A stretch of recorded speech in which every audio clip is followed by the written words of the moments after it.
ഇതാണ് മാജിക്. എന്താണ് സംഭവം എന്ന് പറയാം. ഇതുപോലെ റിസൾട്ട് നിങ്ങൾക്കും വേണോ? പ്രകൃതിദത്തമായ രീതിയിൽ ചർമ്മത്തിന് തിളക്കം വെക്കാൻ സഹായിക്കുന്ന പല കാര്യങ്ങളെയും ഇട്ടിട്ടാണ് നമ്മൾ വിപണിയിൽ കിട്ടുന്ന ക്രീമുകളുടെ പുറകിന് പോയിട്ട് ചർമ്മം വെളുപ്പിക്കാനായിട്ട് നോക്കുന്നത്. പ്രകൃതിദത്തമായ രീതിയിൽ നമ്മൾ ചർമ്മം വെളുപ്പിക്കാനായിട്ട് നോക്കുകയാണെങ്കിൽ എത്ര സൂര്യപ്രകാശത്ത് പോയാലും ചർമ്മം നശിക്കുക പോലും ചെയ്യില്ല. ഇന്ന് ഞാൻ നിങ്ങളിലേക്ക് ഷെയർ ചെയ്യുന്നത്, ഇപ്പോൾ ഓറഞ്ചിന്റെ സീസൺ അല്ലേ, ഓറഞ്ചിന്റെ തൊലി കൊണ്ടുള്ള ഒരു അടിപൊളി പാക്കാണ് ഞാൻ ഇന്ന് നിങ്ങളിലേക്ക് ഷെയർ ചെയ്യുന്നത്. സംഭവം എന്താണെന്നൊക്കെ ഉള്ളത് പറയാം. അതിന് മുന്നേ നിങ്ങൾ ആദ്യമായിട്ടാണോ എൻ്റെ വീഡിയോ കാണുന്നത്? ആദ്യമായിട്ടാണ് വീഡിയോ കാണുന്നതെങ്കിൽ എൻ്റെ കൂടെ കൂടാനും നിങ്ങളുടെ ആ ഒരു വിലപ്പെട്ട ഒരു ഹൃദയം ഉണ്ടല്ലോ ലൈക്ക് എനിക്ക് തരാനും മറക്കല്ലേ. നമുക്ക് വീഡിയോയിലേക്ക് പോകാം. ഹായ് കൂട്ടുകാരെ, നിങ്ങൾക്ക് എല്ലാവർക്കും സുഖമാണോ? ഇന്ന് ഞാൻ നിങ്ങളിലേക്ക് ഷെയർ ചെയ്യുന്നത്, ഇപ്പോൾ ഓറഞ്ചിൻ്റെ സീസൺ ആയതുകൊണ്ട് തന്നെ ഓറഞ്ച് എല്ലാം കഴിച്ചിട്ട് അതിൻ്റെ തൊലി എന്തെടുക്കും, നെക്സ്റ്റ് ബക്കറ്റിൽ കൊണ്ട് കളയും. അങ്ങനെ കളയല്ലേ, അത് ഉണക്കി പൊടിച്ചിട്ട് പാക്കുകളൊക്കെ ഉണ്ടാക്കുന്ന സമയത്ത് അതിൻ്റെ പൊടി നിങ്ങൾക്ക് ഉപയോഗിക്കാവുന്നതാണ്. അല്ലെങ്കിൽ ഓറഞ്ചിൻ്റെ തൊലി മാത്രമായിട്ട് പൊടിച്ചിട്ട് അതിൻ്റെ പൊടിയായിട്ട് മാത്രം തൈരിലോ നമുക്ക് തേനിലോ ചാലിച്ച് ഫേസിലൊക്കെ അപ്ലൈ ചെയ്യാവുന്നതാണ്. ഓറഞ്ചിൻ്റെ അതായത് ഓറഞ്ച് അല്ലിയെ പോലെ തന്നെ ഓറഞ്ചിൻ്റെ തൊലിക്കും സെയിം ഗുണമാണ് കിട്ടുന്നത്. നമുക്ക് സ്കിന്നിനകത്തുണ്ടാകുന്ന എല്ലാ പ്രശ്നങ്ങളും തുടച്ചു മാറ്റാനും റിങ്കിൾസ് ഇല്ലാതാക്കാനും ടാന് പിഗ്മെന്റേഷൻ ഒക്കെ ഇല്ലാതാക്കി സ്കിൻ നല്ല ക്ലീൻ ആക്കാൻ സഹായിക്കുന്നതാണ് ഓറഞ്ച് തൊലിയിൽ നിന്ന്. ഓറഞ്ച് തൊലിയുടെ കൂടെ ഈ പറഞ്ഞ കാര്യങ്ങൾ കൂടി ചേർത്തിട്ട് ചെയ്യുകയാണെങ്കിൽ സ്കിൻ വെട്ടിത്തിളങ്ങുന്നതാണ്. സമയം കളയാതെ തന്നെ നമുക്ക് ഓറഞ്ച് തൊലി കൊണ്ടുള്ള ആ ഒരു പാക്ക് തയ്യാറാക്കാം. അത് ഉപയോഗിച്ചിട്ടുള്ള ലൈവ് ചേഞ്ചസും കാണാം. അതിലേക്ക് പോകാം. ഓറഞ്ചിന്റെ ഒരു സീസൺ അല്ലേ ഇപ്പൊ നടക്കുന്നത്. അപ്പൊ എന്തായാലും നമ്മൾ ഓറഞ്ച് ഒക്കെ കഴിച്ചതിന് ശേഷം അതിന്റെ തൊലി എടുത്തിട്ട് ഡസ്റ്റ്ബിന്നിൽ കളയും. അങ്ങനെ കളയരുത്. അത് വെയിലത്ത് വെച്ച് ഉണക്കിയിട്ട് നിങ്ങൾ പൊടിച്ച് ഒരു ടിന്നിനകത്തിട്ട് സൂക്ഷിക്കുകയാണെങ്കിൽ നിങ്ങൾക്ക് സ്കിന്നിനകത്ത് അപ്ലൈ ചെയ്യുന്ന പാക്കുകളൊക്കെ ഉണ്ടാക്കുന്ന സമയത്ത് കുറച്ച് ഓറഞ്ചിൻ്റെ ഒരു പൊടിയും കൂടി ചേർത്തിട്ട് അപ്ലൈ ചെയ്യുകയാണെങ്കിൽ സ്കിന്നിന് വളരെ നല്ലതാണ്. അതല്ലെങ്കിൽ ഓറഞ്ച് പൊടി നിങ്ങൾക്ക് തൈരിനകത്ത് ചേർത്തിട്ടോ പാലിൽ ചേർത്തിട്ടോ പാക്ക് ഉണ്ടാക്കിയിട്ട് ഫേസിൽ അപ്ലൈ ചെയ്യുകയാണെങ്കിൽ നമ്മുടെ സ്കിന്നിനകത്ത് ഉണ്ടാകുന്ന മെലാസ്മ പ്രോബ്ലം, സ്കിന്നിനകത്ത് ടാന് പിഗ്മെന്റേഷൻ ഒക്കെ തുടച്ചു മാറ്റാൻ സാധിക്കുന്നതാണ്. ഇന്ന് ഞാനൊരു പറയുന്ന പാക്ക് എന്ന് പറയുന്നത് സംഭവം കിടുവാണ്. നമ്മുടെ സ്കിന്നിന് ഫേഷ്യൽ ഒന്നും ചെയ്യാതെ തന്നെ വെട്ടിത്തിളങ്ങുന്ന ഒരു കിടിലൻ പാക്ക്. വേണ്ടത് നമ്മുടെ ഓറഞ്ചാണ്, ഓറഞ്ചിന്റെ തൊലിയാണ് വേണ്ടത്. നമ്മുടെ ഓറഞ്ചിന്റെ നീരിനെ പോലെ തന്നെ സെയിം ഗുണം കിട്ടുന്നതാണ് നമ്മുടെ ഈ തൊലിക്കകത്ത് നിന്ന്. നമുക്ക് ഓറഞ്ചിന്റെ തൊലി വേണം. അത് നമുക്ക് ഒരു പാത്രത്തിലേക്ക് കുറച്ച് ഇട്ട് കൊടുക്കണം. അതായത് ഞാൻ കണ്ടോ ഒരു 7 തൊലി ഇട്ട് കൊടുക്കണം.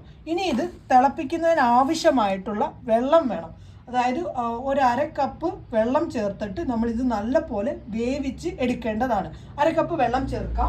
1/2 കപ്പ് വെള്ളം ചേർക്കുകയാണ്. വെള്ളം ചേർത്തിട്ട് ഇത് നല്ലപോലെ വേവിച്ചെടുക്കണം. പിന്നെ ഈ വെള്ളമൊക്കെ പറ്റും, ചെറിയ രീതിയിൽ പറ്റും. എന്നാലും നമുക്കിതൊന്ന് വേവിച്ചെടുക്കാം. നമ്മുടെ ഓറഞ്ചിന്റെ തൊലിയെല്ലാം നല്ലപോലെ വേവിച്ചെടുത്തിട്ടുണ്ട്. ഇനി ഇത് മിക്സിയുടെ ജാറിലേക്ക് നമുക്ക് ഇട്ട് കൊടുക്കേണ്ടതാണ്. തണുക്കാൻ വേണ്ടി വെയിറ്റ് ചെയ്തായിരുന്നു ഞാൻ കേട്ടോ. ഇപ്പം ഞാനൊരു 3-4 മിനിറ്റ് ആയിട്ടുണ്ട്. നമ്മുടെ വെള്ളമെല്ലാം നമ്മൾ 1/2 കപ്പ് വെള്ളമെല്ലാം ചേർത്തത് നല്ലപോലെ ഓറഞ്ച് എല്ലാം പിടിച്ചെടുത്തിട്ടുണ്ട്. ഇനി ഇത് നമുക്ക് അരച്ചെടുക്കണം. ഞാൻ പൊടികളൊക്കെ ഇടുന്നത് മിസ്സായി പോയി എൻ്റെ കയ്യിൽ നിന്ന് വീഡിയോ. എല്ലാവരും ഒന്ന് ക്ഷമിച്ചേക്കണേ. പൊടികൾ എന്തൊക്കെയാണെന്നുള്ളത് ഞാൻ പറയാം. 1 ടേബിൾ സ്പൂൺ നമ്മുടെ പാൽപ്പൊടി, അതായത് മിൽക്ക് പൗഡർ വേണം. പിന്നെ അതിനുശേഷം അതിലേക്ക് 1 ടേബിൾ സ്പൂൺ കടലമാവിൻ്റെ പൊടി വേണം. പിന്നെ അതിനുശേഷം അതിലേക്ക് 1 ടേബിൾ സ്പൂൺ റൈസ് പൗഡർ. പിന്നെ ഇത് അരയ്ക്കാനായിട്ട് നമ്മൾ വെള്ളം ചേർക്കുന്നത്, നമ്മൾ ഓറഞ്ചിൻ്റെ തൊലി വേവിക്കുന്ന സമയത്ത് കുറച്ച് വെള്ളം ഉണ്ടല്ലോ, അത് വെച്ചിട്ടാണ് നമ്മൾ അരച്ചെടുക്കുന്നത്. അതല്ലാതെ എക്സ്ട്രാ വെള്ളമൊന്നും ചേർക്കാൻ പാടില്ല. എന്തായാലും ഞാനിത് നല്ല പോലെ ഒന്ന് അരച്ചെടുത്തോണ്ട് വരട്ടെ. നമ്മുടെ സംഭവം നല്ല പോലെ അരച്ച് ഞാൻ എടുത്തിട്ടുണ്ട്. ഇനി നമ്മൾ എന്താണ് ചെയ്യാൻ പോകുന്നതെന്നൊക്കെ ഞാൻ പറയാം. ഇത് കഴിഞ്ഞ് ഒരു പാത്രത്തിലേക്ക് മാറ്റാം. കുറേ ഉണ്ട്, ബാക്കി വരുന്നത് ഫ്രിഡ്ജിൽ സ്റ്റോർ ചെയ്തിട്ട് പിന്നീട് നിങ്ങൾക്ക് ഉപയോഗിക്കാവുന്നതാണ്. പിന്നീട് ഉപയോഗിക്കുന്നതുകൊണ്ട് ഫ്രിഡ്ജിൽ സ്റ്റോർ ചെയ്തിട്ട് ഉപയോഗിക്കുന്നുണ്ട് കുഴപ്പമൊന്നുമില്ല, നല്ലതാണ് സ്കിന്നിന്. നിങ്ങൾക്കിപ്പോൾ എവിടെയെങ്കിലും പോയിട്ട് വന്നിട്ട് നിങ്ങളുടെ സ്കിന്നൊക്കെ വല്ലാതിരിക്കുകയാണെങ്കിൽ ഫേസ് വാഷ് ഉപയോഗിക്കുന്നതിന് പകരമായിട്ട് നിങ്ങൾ ഈ ഒരു പാക്ക് ഉണ്ടാക്കി ഉപയോഗിക്കുകയാണെങ്കിൽ സ്കിൻ നല്ലപോലെ ക്ലീൻ ആവുന്നതും നമ്മൾ മേക്കപ്പ് ഉപയോഗിച്ചിട്ടുള്ള സ്കിന്നിൻ്റെ പ്രോബ്ലംസൊക്കെ മാറ്റാനും സ്കിന്നിന് ഒരു ഡാമേജ് വരുത്താതെ സ്കിന്നിനെ നല്ല യൗവനത്തോടുകൂടി നല്ല തിളക്കത്തോടുകൂടി നിർത്താൻ ഈ ഒരു പാക്കിൽ നിന്ന് സാധിക്കും. ഇനി ഇത് നമുക്കൊരു പാത്രത്തിലേക്ക് ഇട്ട് കൊടുക്കുകയാണ് കേട്ടോ. ഞാനിപ്പോൾ എടുത്തിരിക്കുന്നത് 1 ടേബിൾ സ്പൂൺ അളവിനാണ് നമ്മൾ തയ്യാറാക്കിയ പാക്കിൽ നിന്ന് എടുത്തിരിക്കുന്നത്. ഓക്കെ, 1 ടേബിൾ സ്പൂൺ എടുത്തു. ഇനി ഇതിലേക്ക് നമ്മൾ 1 ടേബിൾ സ്പൂൺ നമ്മുടെ റോസ് വാട്ടറും കൂടി ചേർത്ത് കൊടുക്കാം. റോസ് വാട്ടർ നമ്മുടെ സ്കിന്നിന് വളരെ നല്ലതാണ്. സ്കിന്നിനകത്തുണ്ടാകുന്ന ടാൻ ആണെങ്കിലും പിഗ്മെന്റേഷൻ ആണെങ്കിലും ഒക്കെ മാറ്റാൻ സാധിക്കുന്നതാണ് റോസ് വാട്ടറിൽ നിന്ന്. അങ്ങനെ റോസ് വാട്ടറും കൂടി ചേർത്ത് അതിനുശേഷം ഇത് നല്ല പോലെ അങ്ങ് മിക്സ് ആക്കാം. സംഭവം കണ്ടോ, നമ്മുടെ സ്കിൻ ഗ്ലോ ആക്കും. സ്കിന്നിനകത്തുണ്ടാകുന്ന ടാന്, പിഗ്മെൻറ്റേഷൻ, പിന്നെ സ്കിന്നിനകത്ത് എല്ലാ പ്രശ്നങ്ങളും മാറ്റാൻ ഈ ഒരു പാക്കിൽ നിന്ന് സാധിക്കും. ഇവിടെ ഞാൻ ഇട്ടിട്ടുള്ള ആ ഒരു ചേഞ്ചസ് കൂടെ നിങ്ങളെ കാണിക്കാം. വെറും സിമ്പിളാണ്, നിങ്ങളൊന്ന് തയ്യാറാക്കി ഉപയോഗിക്കണേ, നല്ലതാണ് നിങ്ങളുടെ സ്കിന്നിന്. നമ്മുടെ സ്കിൻ എപ്പോഴും നിറം വെക്കാൻ പല കാര്യങ്ങളാണ് നമ്മൾ ചെയ്യുന്നത്. നിസ്സാരപ്പെട്ട ഈ കാര്യം ഒന്ന് ചെയ്ത് നോക്ക്, നിങ്ങളുടെ സ്കിന്നിൻ്റെ ഷെയ്ഡ് കൂടുതൽ നിങ്ങൾക്ക് കാണാം. ഇവിടെ ഞാൻ എൻ്റെ കൈകളിൽ ഇട്ടിട്ടാണ് റിസൾട്ട് നിങ്ങളെ കാണിക്കുന്നത്. ഇതേ രീതിയിൽ തന്നെ നിങ്ങളുടെ ഫേസിൽ നിങ്ങൾ ഇട്ട് കൊടുക്കേണ്ടതാണ്. അങ്ങനെ 1 മിനിറ്റ് ഞാനൊന്ന് മസാജ് ചെയ്ത് സ്കിന്നിലെ സെല്ലിലേക്കൊന്ന് ഇറങ്ങാൻ വേണ്ടി മസാജ് ചെയ്തിട്ടുണ്ട്. 1 മിനിറ്റ് ചെയ്താൽ മതി കേട്ടോ. എൻ്റെ കൈകളിലാണ് ഞാൻ ആ പാക്ക് ഇട്ടത്. നമുക്ക് ഉണങ്ങാൻ വേണ്ടി ഒരു 3 മിനിറ്റോളം വെയിറ്റ് ചെയ്യണം. 3 മിനിറ്റിന് ശേഷമുള്ള റിസൾട്ട് ഞാൻ കാണിക്കാൻ നിങ്ങളെ. അങ്ങനെ 3 മിനിറ്റ് ആയിട്ടുണ്ട്, ഉണങ്ങിയിട്ടുണ്ട്. എന്തായാലും ഞാൻ തുടച്ച് മാറ്റി നിങ്ങളെ കാണിക്കാം.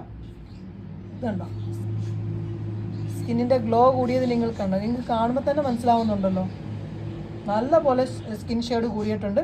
ഈ ഒരു കൈയും തമ്മിലുള്ള വ്യത്യാസം കാണുമ്പോൾ ഒന്നും കൂടി വ്യക്തമായിട്ട് മനസ്സിലാവുന്നുണ്ടല്ലോ.